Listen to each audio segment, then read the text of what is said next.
Top quality और consistent performance के लिए सिर्फ सिल्वर पंप नाम याद रखना। તો ઉત્તર ભારત બાદ હવે વાત રાજસ્થાનની કરીએ। રાજસ્થાનના દોસામાં વરસાદ અને વાતાવરણમાં પલટાના કારણે તારાજી સર્જાઈ છે। ભારે પવન અને વરસાદ સાથે જ વીજળીના કડાકા ભડાકા સાથે સમગ્ર વિસ્તારમાં ભારે નુકસાન છે। ક્યાંક વીજળીના તાર તૂટ્યા તો ક્યાંક રસ્તાઓ ખાડામાં પડ્યા છે। આ સાથે જ અનેક જગ્યાએ વૃક્ષો પણ ઉખડી ગયા હોય તેવા દ્રશ્યો જોવા મળ્યા। વરસાદના કારણે ખેતરો સહિત સમગ્ર વિસ્તાર છે તે ભરાઈ ગયો છે અને સાથે જ પવન અને વીજળીના કારણે વધારે નુકસાન થયું છે।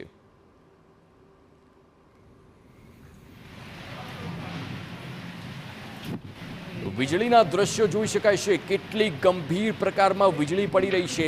એક સેકન્ડ એવો નથી જ્યાં ચમકારો અટકતો હોય અને તેવામાં અતિ ભારે વરસાદ અને વીજળી ધોધમાર વરસાદની સાથે જે પવન છે તેના કારણે મોટું નુકસાન થયું છે।